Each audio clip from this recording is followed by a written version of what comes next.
This episode is brought to you by C Rose Go. A quick word from C Rose Go.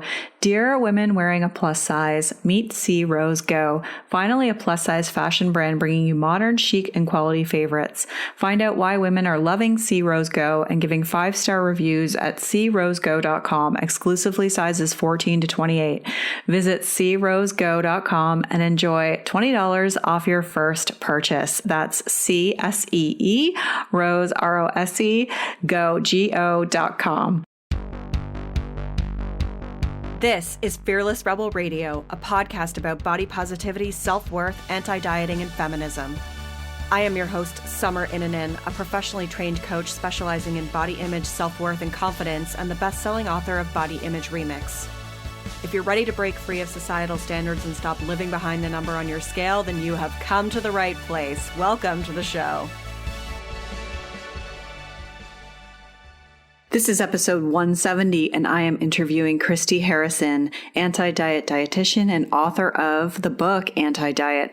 We talk about the history of diet culture and beauty standards, the truth about long-term weight loss and health, and how to get started with intuitive eating and more. You can find all the links and resources mentioned in this episode at summerinanen.com/170. I want to give a shout out to Candace, who left this awesome review. I've been wanting to write a review for a while now, but struggled to put into words how much I appreciate Summer's podcast. She perfectly phrases every idea in a way that's not only understandable, but so very relatable. I feel like she's speaking directly to me. I can't quite put into words how much her podcast means to me and how often I seek refuge in her words. I can't recommend this podcast enough. It's life-changing when you not only no longer feel alone in the struggle, but also get access to the strategies that make life happiness seem closer than you ever imagined. Thank you, Summer. You are incredible. No, thank you, Candace. You are incredible. That was so amazing to read. And yeah, just brings up a lot of feelings. So thank you. Thank you. I put a lot of work into this podcast and it's just so nice to be appreciated for it. So thank you. Thank you so much. That was so kind. You can leave a review too. You can make me cry too. You can go and to iTunes, select rating and reviews and click to leave a review. I would so appreciate it. I really do read them. It helps others to find the show, keeps it on the air, keeps me doing this work, and helps to contribute to the revolution to end diet culture, right? We want to bump those other keto podcasts off the charts, huh? And you can also help with that by subscribing to the show. Subscribe, just hit the little button on your Apple Podcast or Stitcher or Spotify, whatever you use to listen to this show. And if you haven't already done so, definitely get the free 10-day body confidence makeover at summerinanen.com/freebies with 10 steps to take right now to feel better in your body. Today's show is with Christy Harrison. Christy is returning to the podcast.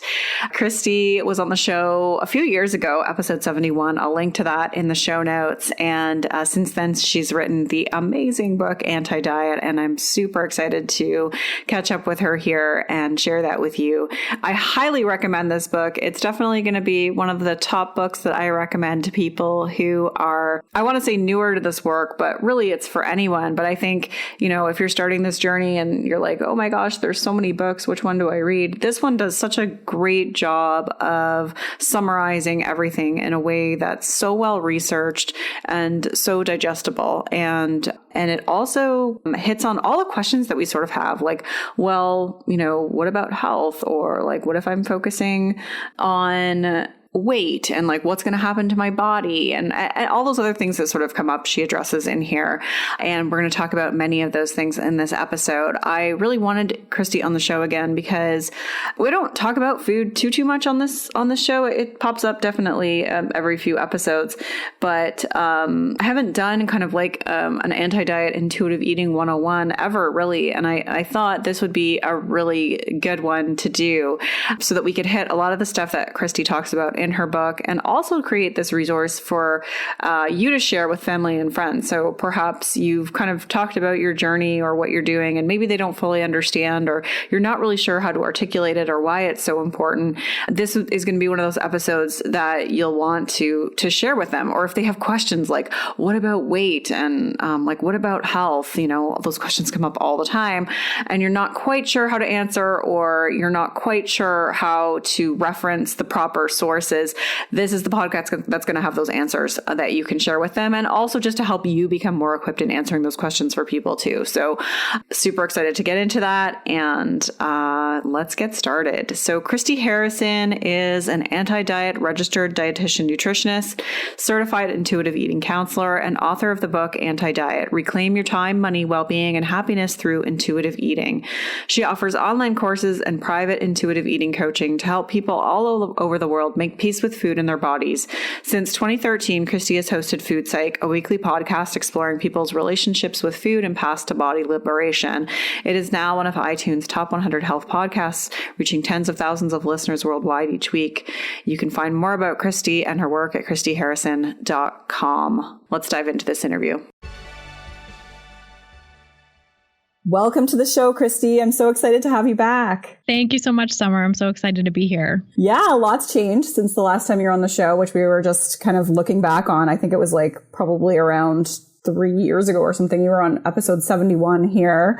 And I'm excited to have you back because you've got your new-ish, I guess it's been out for a few months now, book Anti-Diet. And I'm excited for you to talk about it. Yeah, me too. It's so wild to think that that was not even like a glimmer. Well, it was a glimmer in my mind for a long time before I wrote it, but it wasn't even, in the works last time I talked to you. So I've birthed a whole book since then. I know. And it's amazing. It's so well written, well researched. And I feel like it's, it just encompasses so much into one book. And like, it's going to be at the top of my recommendation list now because it's got kind of everything in it that you want people to understand when they enter into this world. Thank you. That really means a lot. That's kind of what I was going for with the book, was like a whole, sort of a all-in-one resource that I could give people to say, if you want to know more about this movement, here, read this. And then I'll answer your questions afterwards, Yeah, exactly. And so let's dive into like some of the stuff you cover in the book. And as we talked about up front, I would, I really want to spend a lot of this time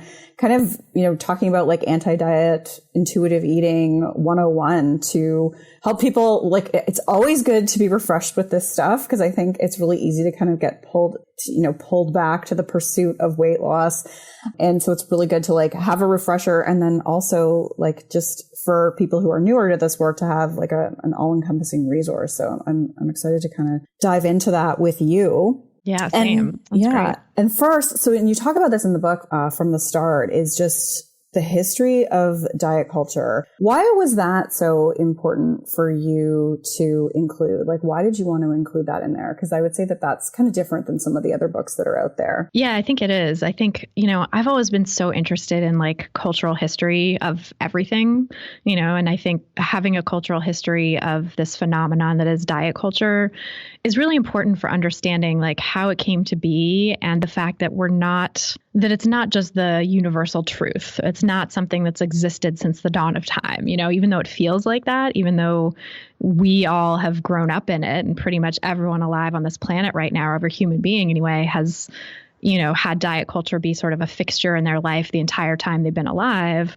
It's only like 150 years old. It's not really something that has existed for that long. And I think situating it within this historical context really helps people to see that there is another way, and that we're not actually that far removed from a time when people were more accepting of bodies, even though there was certainly problems with the beauty ideal in the Victorian era. But that was sort of the last time when like a larger bodied, fuller figure was really considered the ideal type of body.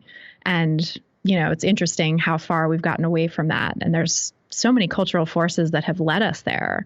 And I think it's easy for people these days, especially in diet culture, which frames itself as, a health solution, right? It's a solution to this supposed problem of larger body size, AKA the quote unquote obesity epidemic. And I use quotes around that because it is problematic and harmful. And even the word obesity is really harmful. But, the way that diet culture frames itself now is that it's a solution to this supposed epidemic. It's, eating a certain way and shrinking your body for your health, for your well-being. It's not about, it's not about vanity. It's about wellness, right? It's not about, this is not the Jenny Craig and Weight Watchers that your mom and grandma used to do. This is like wellness because we want to live a long, healthy life and, avoid chronic disease and all of this stuff. So, it's framed in that way as like this matter of life and death and this matter of health and well-being. And actually that sort of rhetoric, that idea that larger body size equaled poor health, actually came after the fat phobic ideals and beliefs were already installed in American culture and to a large extent Western culture and our way of thinking about food and bodies. So the fat phobia and the food phobia actually predated any health arguments about larger body size being a disease or a problem. And I think that's really important for people living in this cultural moment where, diet culture is constantly telling us 6 ways to Sunday that like we have to lose weight to be healthy. We have to stop eating certain foods to be healthy. And that, the health is really what's driving this rhetoric. And in fact, it's actually the opposite, that the fat phobic thinking, the weight stigmatizing beliefs really were present first. And then the sort of health rationales were confabulated, like to justify the pre-existing fat phobic beliefs. Yeah. And that's one of the things I want to talk to you about as well, is just about like, the obesity epidemic and how that came into fruition, because you really talk about that and debunk that, for lack of a better word. But before we do that, I would love your perspective on why divorcing from diet culture is so political. Such a good question. I think it's so political because diet culture robs us of so much time, of so much energy, of so much mental space that we could be using to turn towards social justice, that we could be using to make the world a better place. And, diet culture keeps us spinning our wheels on these things like what we're allowed to eat and not eat, and, the size and shape of our bodies and how much food we've consumed or what types of food we can consume, and planning and meal prepping and all of these things that just take us away from what truly matters in life. And that means, being able to change the world. That means having agency and political power. And that also means, showing up in our relationships and our creative pursuits and, starting businesses or having, pursuing dreams that we have. And diet culture robs us of all of those things. And, this is not anything new, right? The fact that it's doing this now is just the same as, diet culture has really always done since it first took root and became a powerful force in Western culture. And Naomi Wolf, a sociologist who's written about this stuff, traces it back to like the 1920s and again in the 1960s when, women and people assigned female at birth were really getting more emerging political power. There was, in the 1920s, women got the vote, nominally speaking, because of course, voting rights are another story. But in the US, women got the vote, and concurrently, the thin ideal became markedly thinner than it had ever been before. And so suddenly at a time when women had this, more political power than ever before and the right to vote, and, really were on the cusp of maybe being able to change things in a way that was more socially just for all, suddenly the thin ideal ratcheted up and became more elusive and more difficult to attain. And people then were distracted and, taken away from sort of engaging with this new political power that they had been given. Same in the 1960s. In the 1960s, there was the women's movement and all kinds of other, liberation movements with various different identity groups and, people really working towards civil rights and social justice for people of all backgrounds, including women and femmes. And again, when second wave feminism came on the scene with Betty Friedan's book, The Feminine Mystique, it was like a year later that Twiggy became an international supermodel and fashion icon. And, Twiggy was the thinnest supermodel we had ever seen to date at that point. She was 16 years old. She was in like a prepubescent body and, a body that most grown women or people assigned female at birth could never attain. That it's just not accessible to the vast majority of people. And so again, when there was women's liberation happening and the pill and sort of freeing women up to work outside the home and control their own destiny in a lot of ways, this thin ideal again came into play to take away that growing political power and fixate people on the size and shape of their bodies. Yeah. And what's so interesting is that, especially now, it's under the guise of empowerment. It's like, you see, like Gwyneth Paltrow, for example, and Goop. And it's like, she's like, all of her stuff is really about empowerment. But, like it's not.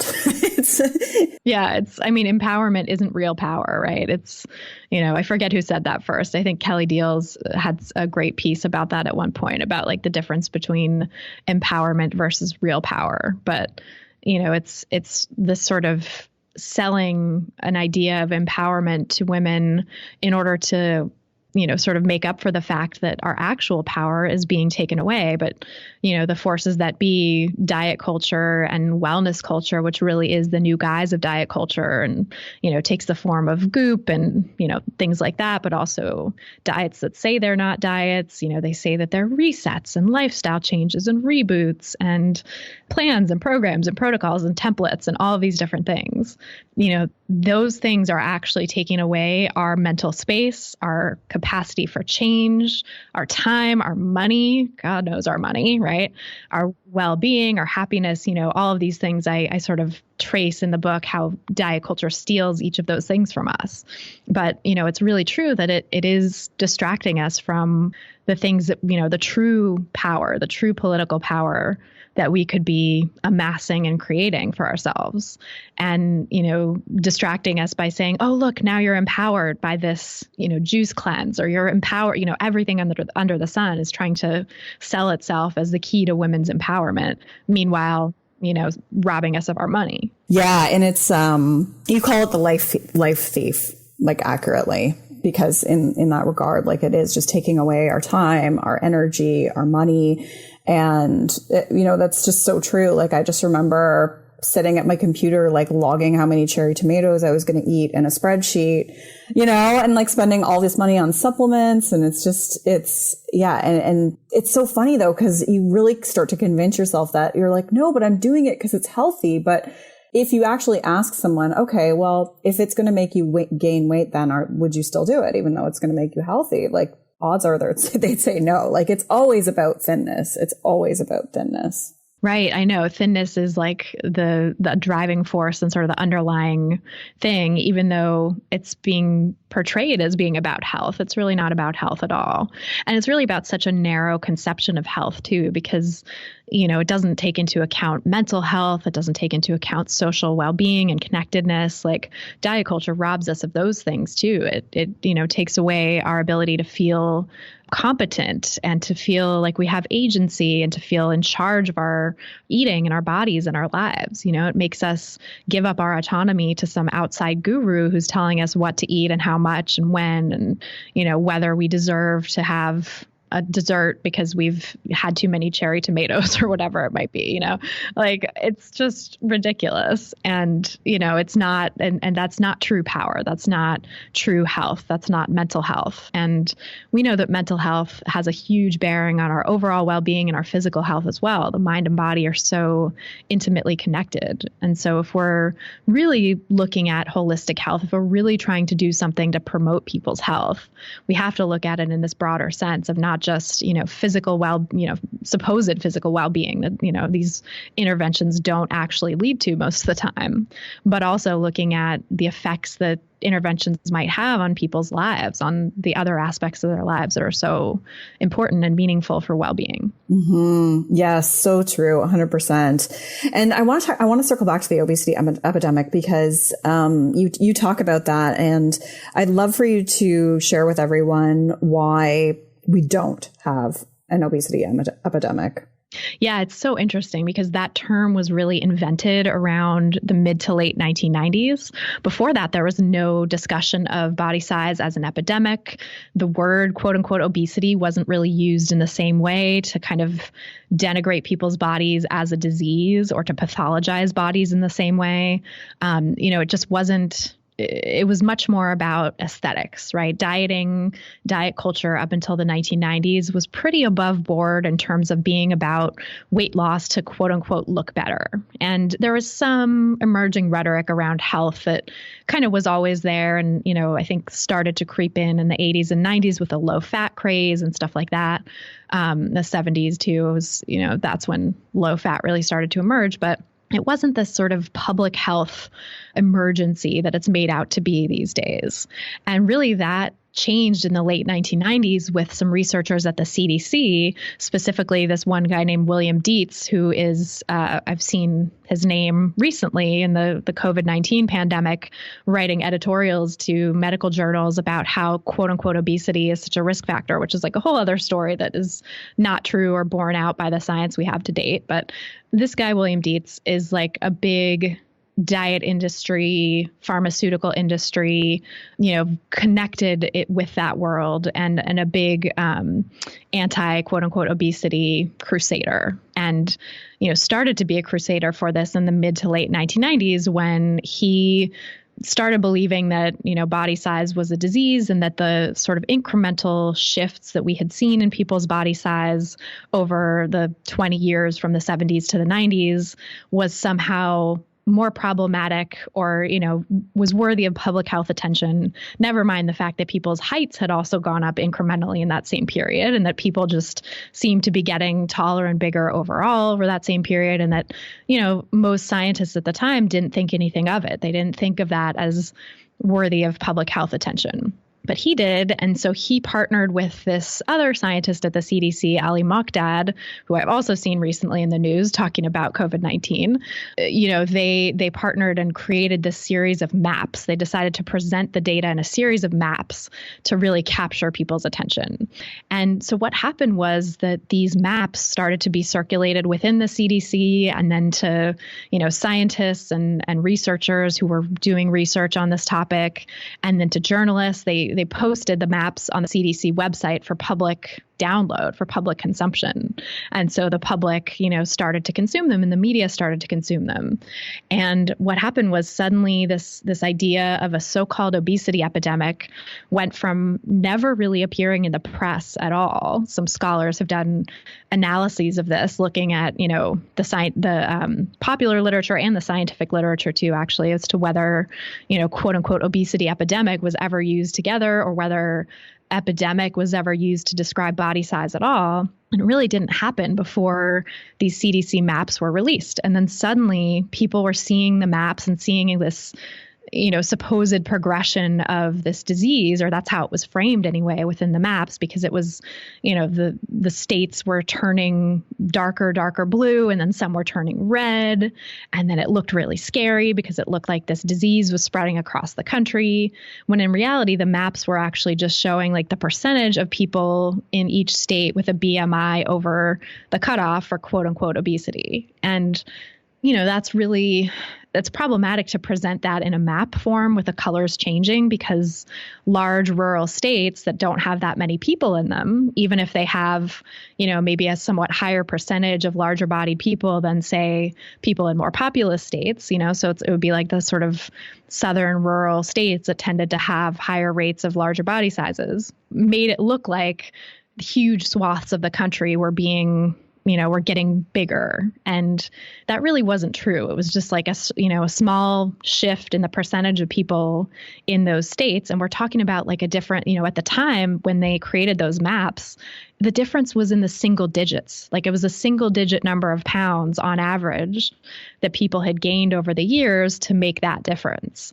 But the way it was presented, right? Like a single digit number of pounds, which is really, it could be the result of my colleague Reagan Chastain is like, I could, just exfoliate and lose that weight. I was going to say, take a bowel movement. Yeah. Take a bowel movement. Exactly. Like, yeah, you don't have to, do much to lose that small amount of weight or gain that small amount of weight.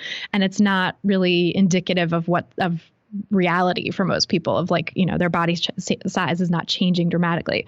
Of course, that's averages. So, for an average body size to change that much in a certain number of years, some people would say that's significant, but really making it into a public health crisis, making it out to be this national emergency when it was literally just a single digit number of pounds on average that changed is just mind-boggling to me. It's just ridiculous. And unfortunately, what happened as a result of that was that now people consider body size to be a disease. In 2013, the American Medical Association labeled quote unquote obesity as a disease.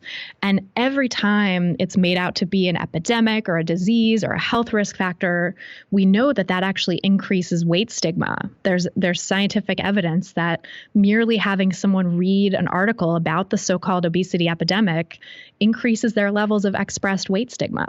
And weight stigma is an independent risk factor for all of the things we tend to blame body size for, like heart disease, diabetes, some forms of cancer, early mortality. All of these things can be explained largely and sometimes entirely by weight stigma alone, not by the difference in body size. And so, creating this so-called obesity epidemic really created a weight stigma epidemic. And that, I think, is the real problem. I think that is the real issue that we need to address as a public health community. That is the real issue that we need to be focusing on, not stigmatizing people for their size, but looking at how this, stigmatizing rhetoric, painting body size as a disease, has led to higher levels of weight stigma, which not that it's a big deal or means anything, but weight stigma has also been shown to be a risk factor for weight gain. Like it tends to lead to weight gain, not weight loss. Stigmatizing people for their weight tends to make them gain more weight over time, likely because people feel so shamed and, stigmatized that they might turn to food for comfort more. They also tend to have higher levels of cortisol, which is the stress hormone, which, does a lot of good things for our body in times of stress. But one side effect that it has is that it also tends to increase weight gain. And so, having people who are stigmatized and stressed because of the stigma tends to lead to the opposite, behaviors that diet culture tells us we need to be doing in order to lose weight. And again, I will say, there's nothing wrong with being in a larger body. There's nothing wrong with gaining weight. Those things are actually very morally neutral and even neutral from a health perspective. And I think people deserve to know that diet culture is really selling them a pack of lies, and that, what it's saying about body size being a risk factor is actually creating the very outcomes that it purports to want to help. It's actually creating these disparate health outcomes for people in larger bodies. And if we stopped stigmatizing body size and stopped shaming people for the size and shape of their bodies and actually help them take care of themselves in terms of making peace with food and, making peace with physical activity and finding forms of movement they enjoy and getting access to health care and getting better sleep and getting, psychological health, mental health resources, and changing society so that poverty and food insecurity weren't issues anymore. All of that stuff would do far better in terms of population health, in terms of helping people achieve health, than stigmatizing larger bodies does. Mm-hmm. Yeah, so well said. But people always come back with the argument that it's a burden on taxpayers, like the cost of obesity is a burden on taxpayers. And you talk about this in the book. So I'd love you to, what's your response to that? Yeah, I I think that's just more weight stigma. I think that's just more of how diet culture sees larger bodies as a problem and blames them for health outcomes. So, it's just an extension of that, right? And the reality is that people in larger bodies get sick just like people in smaller bodies do. And there's lots of health conditions that affect people all across the weight spectrum. But what happens is that people in larger bodies get worse health care. That is a documented reality, that people in larger bodies are stigmatized and shamed for their weight at the doctor's office, are seen as less desirable patients. Doctors actually don't want to spend as much time with them. They, say terrible things about larger bodied people in research. And people pick up on that, of course. If you're a higher weight person and you go to the doctor and you're feeling this stigma and shame, it doesn't make you want to go back to the doctor, and it doesn't make you want to do what the doctor is telling you. It usually results in people not going to get care as often as they need to and delaying care until their situations are far worse, so that by the time they do come to the doctor, their conditions are more progressed and often might need a higher level of care and intervention in order to solve the problem. And so that just gets painted again as like, see, higher weight causes these poor health outcomes. Higher weight, causes people to have, joint problems and causes people to have asthma and chronic breathing problems and, whatever the case may be, right? It gets blamed on the weight itself, not on the subpar care that people are getting and not on the weight stigma that they're experiencing that creates greater stress in the body and leads to greater levels of chronic inflammation, which we know can be part of the process of many diseases. So, again, it's this idea of blaming the body size for something, for any health outcome that a person might experience and saying that that's due to their body size, when in fact, people of all body sizes get the flu, get, joint pain, get muscle aches, get whatever it might be. And people in larger bodies are the only ones getting, they're sort of anything that happens to them, anything that happens health-wise to them gets chalked up to their weight, when in fact, it has nothing to do with that in most cases. There's so many underlying factors that go into why people get sick or get chronic diseases that have nothing to do with their body size, including genetics, including quality of care, including socioeconomic status and other factors that, we know influence people's health outcomes that have nothing to do with how much weight they're carrying. So I think it's really so stigmatizing and problematic to say, quote unquote, obesity is a burden on taxpayers, because it has all this underlying blame on body size for any disease that a person might experience in a larger body. And it's just not true. Yeah. I'm so glad that you were able to explain that so well, because I just feel like that's, it's never talked about. It's never questioned. It's always just, and it's become a fact, because it's just something that's been repeated over and over and over. Yep. And even like in scientific journals and stuff, it's, it's sort of this echo chamber where people will start their article about whatever scientific finding they found with this long introduction, this preamble about how quote unquote obesity is this scourge of the modern day and it's a public health menace. And here's all that we know about obesity, and, just references back to something that's referencing back to something that's referencing back to something that is, it's built on this whole foundation of just assumptions about body size based on a correlation we might see between higher weight and a certain poor health outcome.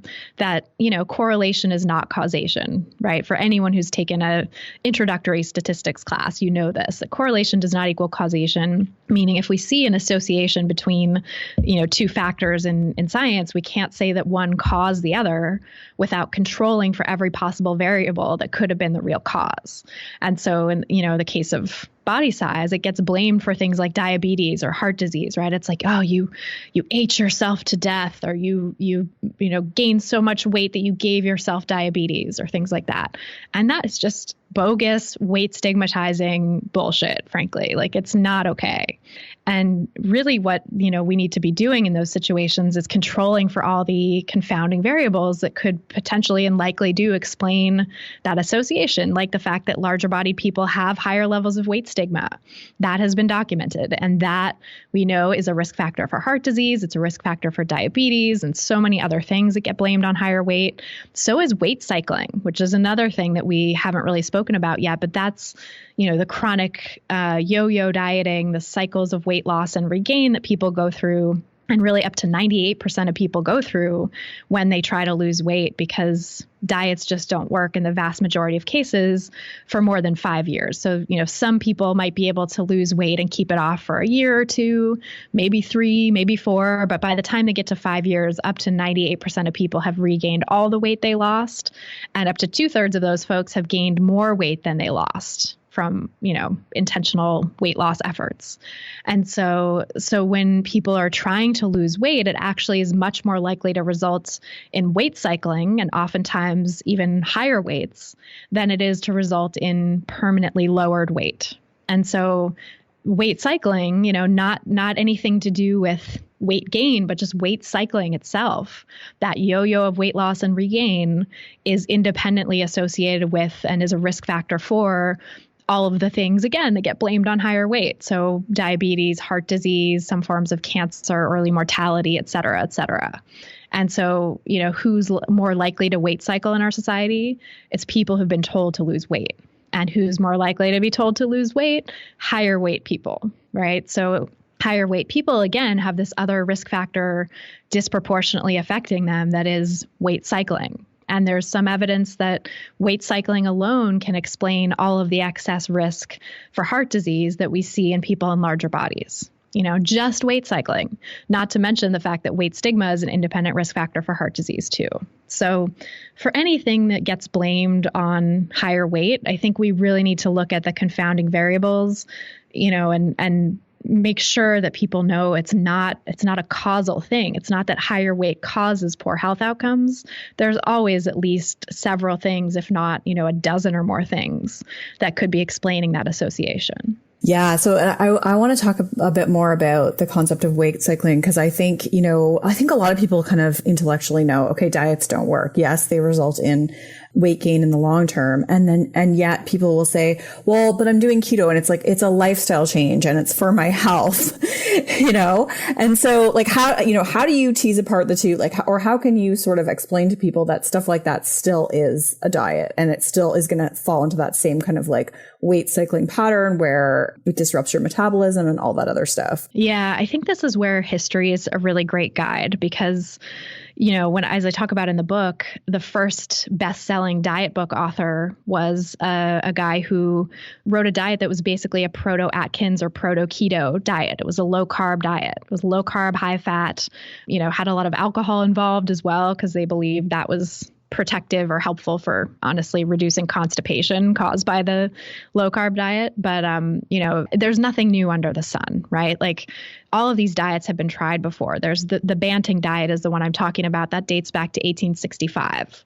And there were various versions of that, low carb and low fat sort of cycled through again and again over history, becoming, the more dominant form of diet, with low fat kind of having a real streak in the, 70s to 90s. And then low carb again kind of upended it in the mid to late 90s. And we're sort of in a low carb moment still, I would argue. So, that there's nothing new about keto. There's nothing different about keto that has not been tried before by, millions of people in the past. And none of it works long term. None of it is actually a quote unquote lifestyle change that sticks. Your body is designed to fight weight loss. Your body is designed to get back to its set weight range that is genetically determined. And when you're, restricting yourself of energy and your body senses a deficit of food coming in, it drives you back to that set weight range by so many different biological mechanisms that are out of your control. Things like turning down your body temperature, making you more tired, more fatigued and less likely to do things and put less effort into physical activity. Even if you're trying to push yourself, you're still unconsciously doing less. You might even be doing less unconscious movements throughout the day, unconscious fidgeting and tapping your foot and things like that without even realizing it, because your body's trying to conserve energy. It also reduces your hormone levels, or throws your hormone levels off and basically kind of shuts down the reproductive reproductive system. So for people assigned female at birth, that might mean you lose your period, which we know is really harmful to the body in a lot of ways because it, can lead to osteoporosis and osteopenia, harmful fractures. For people assigned male at birth, that tends to result in lowering of testosterone and sort of lower sex drive, lower energy overall. Lower energy in general is, a symptom of starvation and not having enough energy coming in. People also experience, things like fatigue or mood swings, anxiety, emotional states, heightened emotional states as a result of starvation, as a result of not having enough energy coming in. So it has a lot of negative side effects on your mental health as well. But it's, physically, your body has all these ways of accounting for and sort of making up for that energy deficit by any means necessary. And even in people who stick to the diet, even in people who are still, capable of sort of willing themselves and forcing themselves into sticking to the diet when they're, like a lot of people, right, end up binging. A lot of us are driven to binge because of restrictive diets, because of not having enough energy coming in. And that's another of the ways our bodies drive us back to our set weight range is to increase our hunger levels, decrease our fullness levels so that we don't feel full as fast, increase our thinking and perseverating about food so that we'll seek out food, so that we'll, get the nourishment that we need. And so for the vast majority of people, that's what happens, is that the restriction really drives binging. Restriction drives you to feel out of control, eat a lot in one sitting when you do finally have access to food. And that's a protective mechanism that really helps us stay safe and helped our species stay safe in times of famine. It's, I often say it's why we're here. Like if we didn't have that response to restriction driving us to binge or driving us to eat as much as possible in one sitting when we finally do have access to food, our species would have died out long ago. And there is a small percentage of people for whom that binge response doesn't happen. And that's the folks who end up with like anorexia, and anorexia nervosa can really happen at any body size. So even much larger bodied people can have anorexia nervosa. It's, right now in the DSM, it's called atypical anorexia, which I don't like because it's actually much more typical to be larger bodied or to be, not to be emaciated when you have anorexia than it is to have that emaciated state. But for people with that anorexia response where where restriction begets more restriction instead of begetting binging, those folks also have biological responses that try to drive them back to their baseline. And so that's why actually most people don't end up in that state of emaciation because, again, your body, adjusts to be able to survive on less food. It really tries its hardest by, diet culture calls it lowering your metabolism, right? Slowing your metabolism.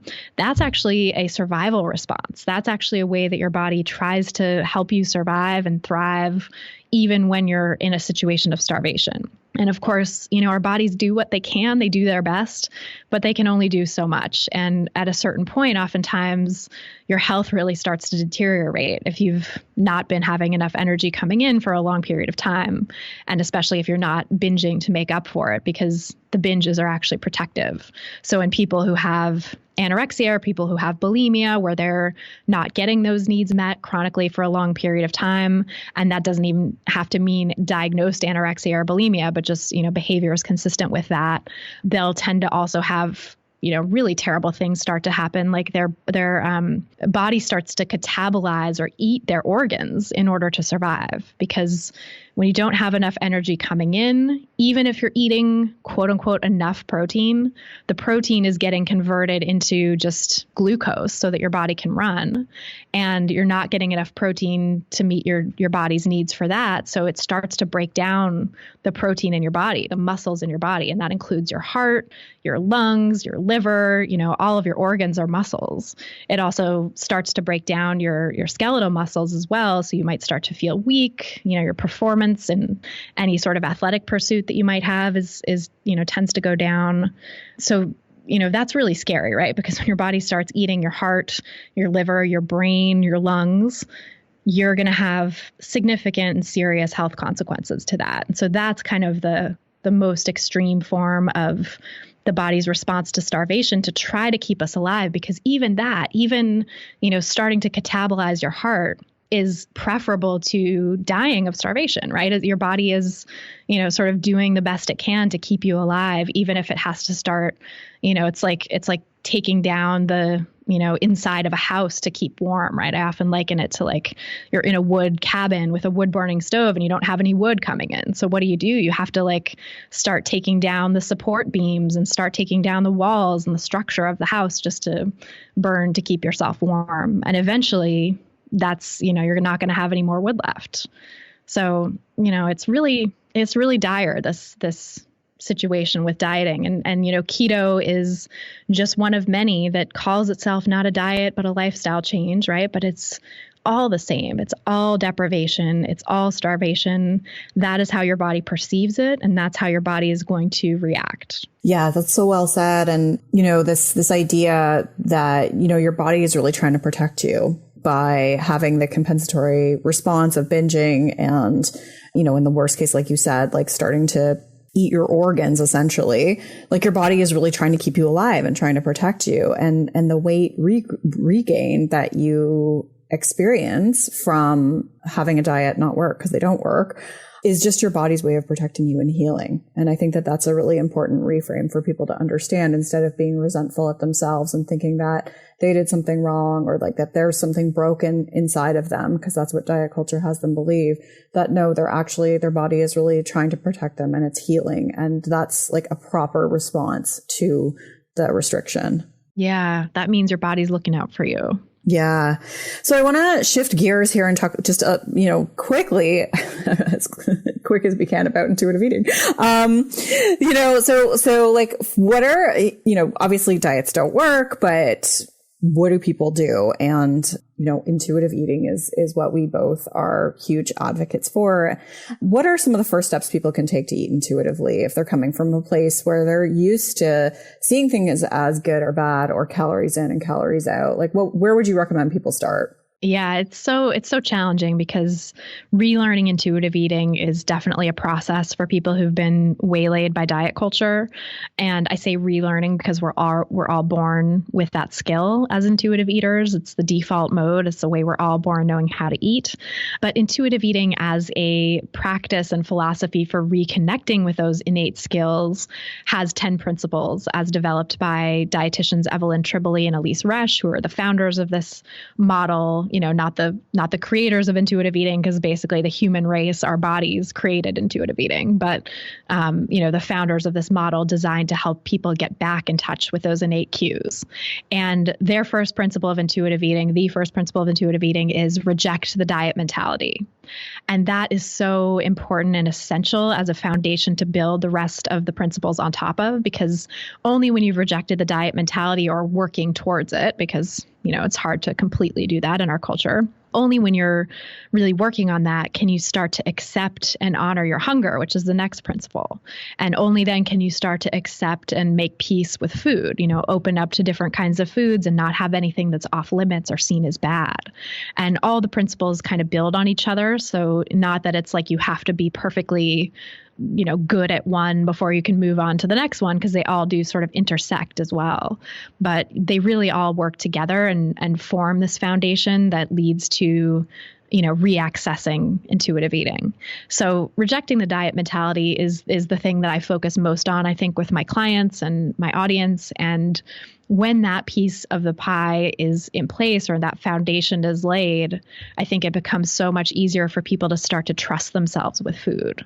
And so that's what my book is all about, is rejecting the diet mentality, is learning the ways in which diet culture has a hold on us and why we need to fight back, and how to talk back to diet mentality thoughts and, get underneath all this rhetoric about so-called obesity. And I think when you can start to shift your mindset like that and start to have a mentality not of dieting and restriction and deprivation, but more of self-care, abundance, allowance, permission, self-compassion, that starts to lead towards food choices that can help you feel nourished and satisfied, and ultimately so much better than dieting does.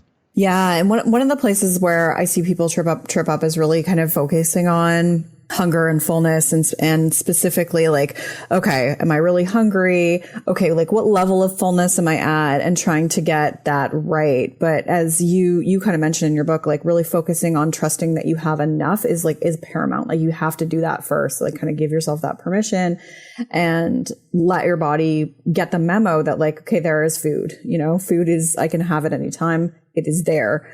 Would you say that that's like something that a lot of people trip up on, is really kind of focusing on that hunger and the fullness and getting wrapped up in that? Totally. Yeah. I think it's really so common and sort of almost like the most understandable like rookie mistake with intuitive eating that people make, because we're coming from diet culture. And so intuitive eating is like this radical paradigm shift that's completely on a different level. And it's hard to wrap your mind around when you're coming from that diet mentality. So kind of people want to make rules about it. They want to turn it into a diet.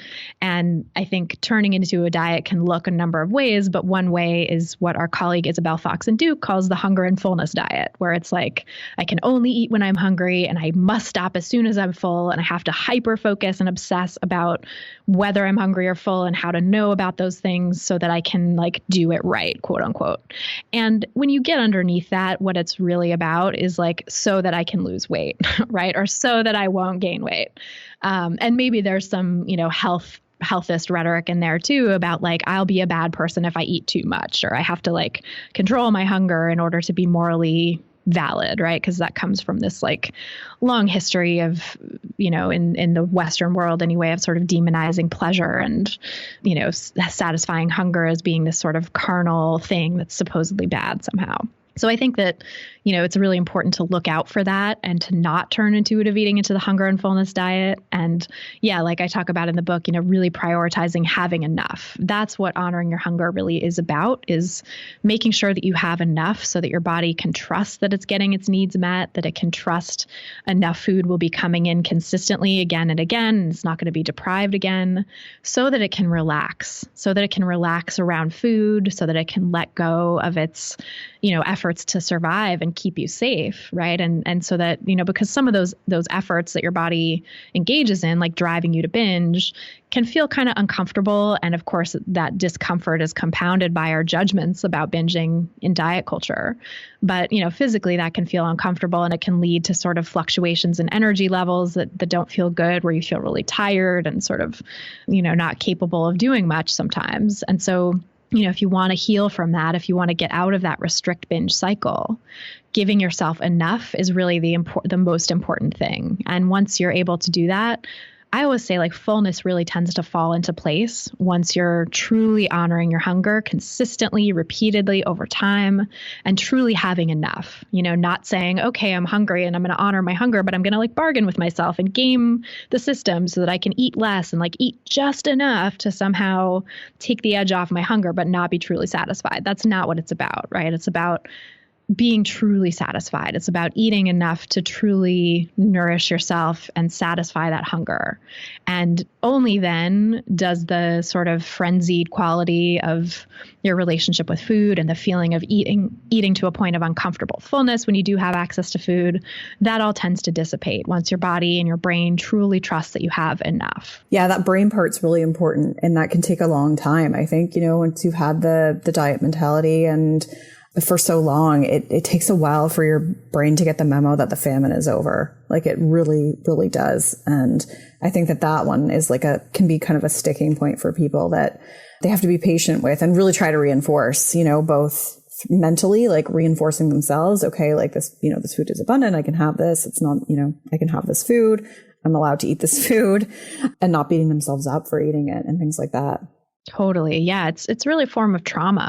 That deprivation is trauma that gets stored in your body and your brain. And to undo that trauma and tell yourself that you really are safe and that you have enough takes so much effort and so much consistent practice. And, your body and your brain do sort of work together in that like once you feel like you really do have enough and you're able to trust, the physical hunger and the sort of frenzied quality of your eating tends to subside. And also that mental fear and, constant vigilance around, okay, what am I going to eat? Is it, can I have enough? Like will also start to dissipate. Mm-hmm. Yeah, so good. We have to wrap it up, and I feel like there's so much more we could talk about. But you talk about a lot about this on your podcast and so much in your book. So hopefully this just kind of spurs people on to take that next move and to pick up your book, because it really is great. And it covers this stuff in a lot more detail and gives a lot more specific advice on how to kind of take that next step to eat intuitively and reject the diet mentality as well. Thank you so much. Yeah, it's so great to talk with you about this stuff, and hope people will check out the book and listen to the podcast. And yeah, so tell people where they can find the podcast, where they can find the book. Yeah, so people can find the podcast wherever you're listening to this podcast. Basically, it's called Food Psych. It's food space PSYCH. And you can find it on my website, christyharrison.com, where I also link to the book. And the book is called Anti-Diet. It's available not in so much as on websites of bookstores everywhere at the moment, because nobody wants to be going to bookstores right now as we're recording this. It's COVID-19, but it's in bookstores and also online through major booksellers, and you can find out more information about where to get it and order it online at christyharrison.com/book. Awesome. Well, thank you so much. It's been amazing having you back, and so cool to talk about a whole bunch of different things than we talked about the first time you were on the show. And yeah, I just really enjoyed hearing you and having this conversation. Thank you so much, Summer. It's such a pleasure to talk with you. Yeah, I always learn so much. All right. Thanks, Christy. Rock on.